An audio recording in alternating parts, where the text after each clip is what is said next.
In Washington a few moments ago, President Obama announced that we had reached an agreement to formally reestablish diplomatic relations with the Republic of Cuba, and that we will reopen embassies in our respective countries.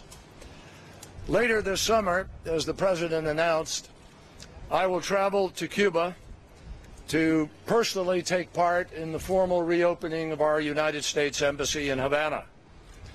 This will mark the resumption of embassy operations after a period of 54 years. It will also be the first visit by a Secretary of State to Cuba since 1945.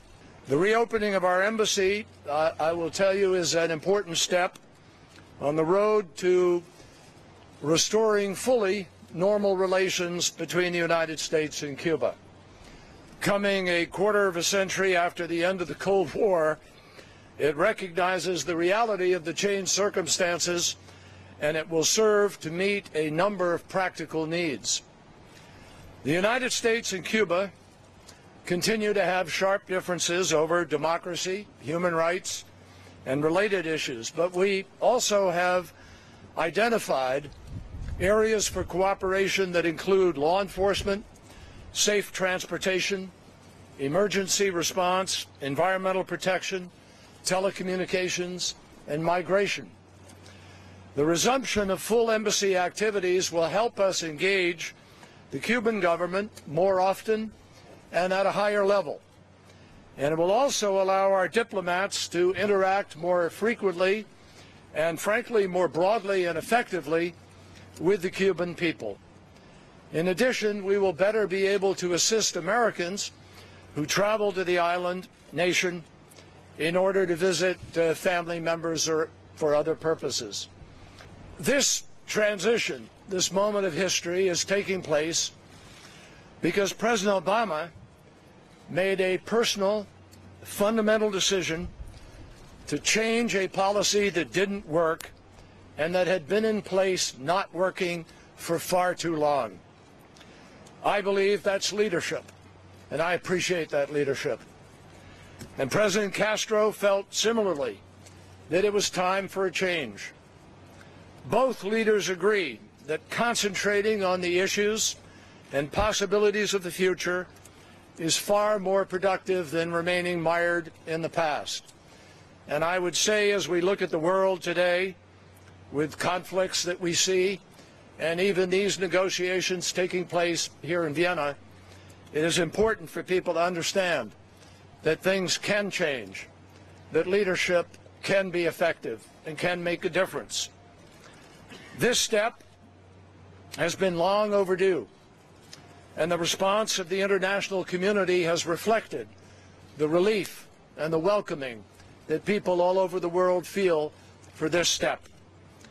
This step will advance President Obama's vision of an Americas where responsibilities are widely shared and where countries combine their strengths to advance common interests and values.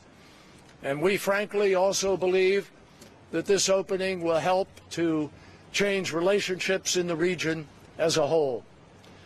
I want to thank Assistant Secretary of State Roberta Jacobson and her team, our team at the State Department, together with those at the White House who have worked to lead these discussions with their Cuban counterparts in order to enable the normalization of our diplomatic relations and the reopening of our embassies. I also want to thank the government of Switzerland for the essential role that they have played in serving as the United States protecting power in Cuba for more than 50 years.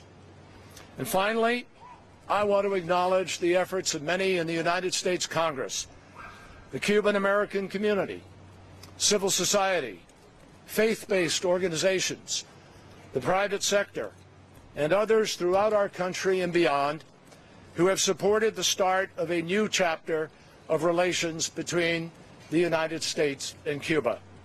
I look forward to meeting again with my Cuban counterpart, Bruno Rodriguez, who I saw most recently in Panama, and I also look forward to greeting our embassy personnel and the Cuban people in Havana later this summer I look forward to taking part in the reopening of our United States Embassy and in the raising of the Stars and Stripes over that embassy and the beginning of a new era, of a new relationship with the people of Cuba. We need somebody that literally will take this country and make it great again. We're not simply trying to reclaim the past. No, quite to the contrary. We are laying our claim on the future, a future where America leads the world.